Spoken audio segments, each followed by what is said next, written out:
Alright, trying to figure out where the clunking is coming from when the vehicle is being driven. A big clunk is being heard when the vehicle is being driven, so I'm gonna see if I can confirm that. Let's see. Alright, can you hear the clunk? This is the clunk here. See, I'm moving the outer and inner tie rod, and it seems like the clunk is coming from inside and not from here, from outside. When I move the whole thing, I feel like it has too much play inside, too much wobble. Alright, I'm gonna pull out the tie rod here to see what's going on inside. I want to see if I have a bad rack and pinion such as that. I'm gonna use this ball joint separator here to pull out the outer tie rod from the steering knuckle. These ball joint separators, they make it very easy to do this kind of jobs.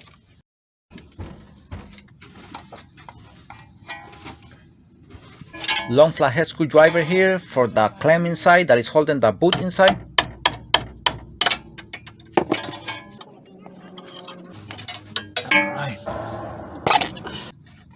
Alright, this is the clamp here. This is basically one-time use, so you have to destroy it.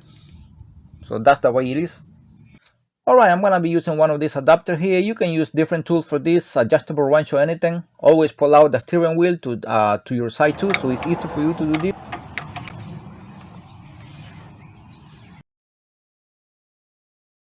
Alright, update here right now. I'm gonna try to move the steering rack. I'm gonna try to grab the shaft here and see if I can move it to see if it has play. It has wobble like I was thinking before, like I was feeling before, and see what happens.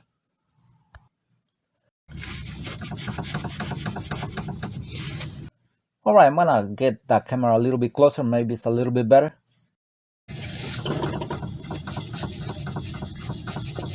It's a big clunk. Definitely this is a bad rack and pinion. I just confirmed that it's a bad steering rack. So we're gonna see, we gotta talk to the owner of the vehicle and see what happens here in this case. Because it's wobbling inside, it has a lot of play inside.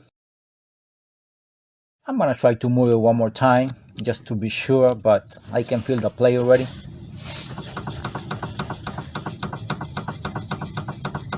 Now when you're trying to figure out where a clunking is coming from, always do a visual inspection first. In my case, I drove this vehicle and I kind of figured out that the problem was the rack and pinion, a bare rack and pinion.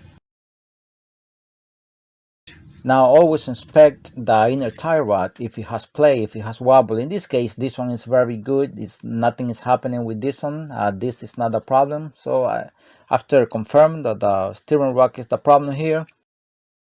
Now a tip here, when you have a bad rack and pinion, when it's playing a lot or it's clunking, it's a bad steering rack, you can figure out when you're driving the vehicle, you can feel the play and the clunk and the steering wheel, you can feel it in your hands. Sometimes it vibrates. It does a few things that you can figure out that is the problem.